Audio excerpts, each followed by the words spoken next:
Reality, especially the part created by humans, doesn't always communicate honestly. Sometimes it masquerades as one thing, but later we realize it was all just one big lie. We feel violated and taken advantage of. And then there are those things that are completely transparent, proudly revealing all of their true colors, whether bright or dark. And then there's everything in between. How can you know what is truly good for you? Turn down the noise and turn up your deception detection goggles. This is episode number 5. I received a donut the other day and thought, wow, how shameless and honest this little guy is. I'm a bad boy. Eat me up.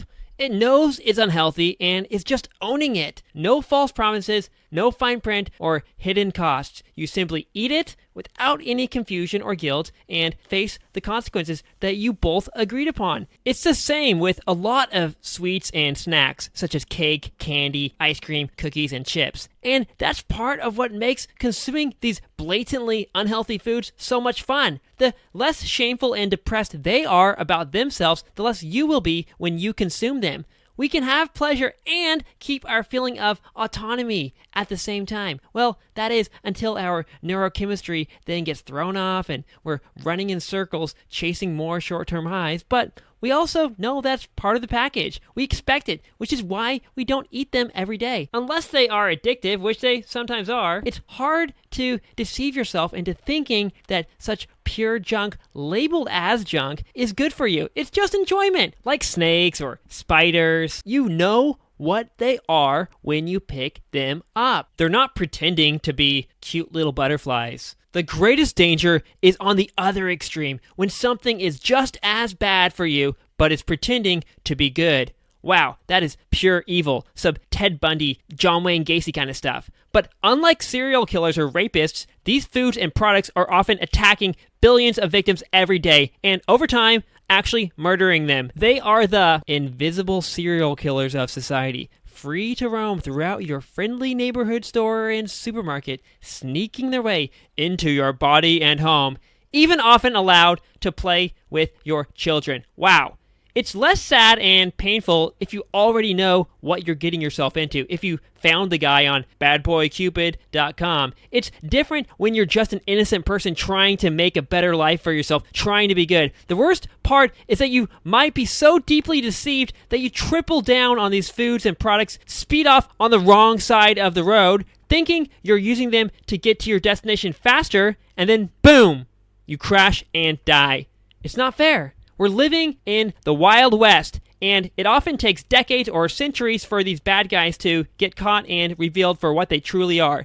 In the meantime, countless innocent victims are getting sick and dying, confused because they thought what they were doing is healthy. Heroin, created and coined in 1898, was sold as cough medicine, even to children, and marketed as a non-addictive morphine substitute until 1912. Cigarettes, via the help of doctors and advertisements, were touted as health products for many decades. Then, from the 1980s until the early 2000s, fat-free foods, despite being secretly loaded with sugar, chemicals, and other toxic junk, became all the craze. Once they became vilified, losing their reign of power, the sugar-free foods and drinks and other healthy items happily helped fill that vacuum. As a child, I remember my mother disciplining herself to eat such diet foods, only to find herself getting even fatter, sicker, and sadder. Is that part of why she got cancer? Products are not always so blatantly deceptive. The deception exists along a spectrum.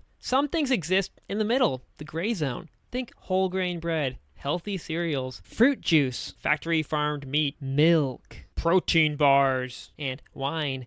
We are not completely convinced that they are either good or bad for us. Therefore, focusing on their one or two health benefits, it's easier to ignore all their hidden damaging effects and thus rationalize eating more of them. While these foods may not be as harmful on a per gram basis as the more honest foods like donuts, potato chips, and gummy bears, in the end, we often end up consuming more of them. The cumulative effect is greater, and instead of punching us in the face, forcing us to learn our lesson, we keep eating them, letting them in, and they slowly eat away at us like toxic mold. Think of this as a plot diagram with level of dishonesty on the y-axis and harmfulness on the x-axis. The most dangerous zone is in the top right corner, where harmful foods, medicines, technologies, and things are pretending to be healthy. As you move to the left, you find unharmful, deceptive items.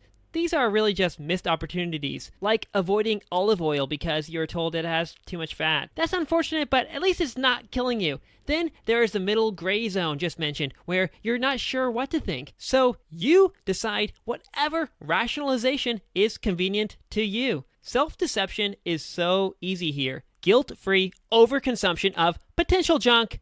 But it can't be that bad, right?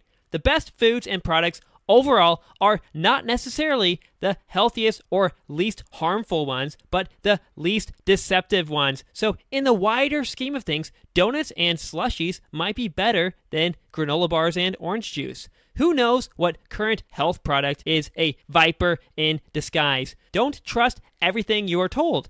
Listen to your body, even when it doesn't scream, but merely whimpers. Learn how to spot the liars and defend yourself. The best strategy of all? Stick to those healthy, honest things, most of which come directly from nature, plants, water, the sun, the earth, and occasionally play with the honest monsters. There's generally less risk there. The biggest risks and what we must be most skeptical towards are when you start playing with new, trademarked, man-made things. They have the power to play powerful magic tricks on your senses and your mind, hiding behind a veil of unspecified transparency. There's a chance it might be the next heroin. Do not gamble with your health. Spend your life with honest creatures and things, and the happier and healthier you will be. I love that you are spending your time learning and trying to get better. You are so awesome. See you in the next episode.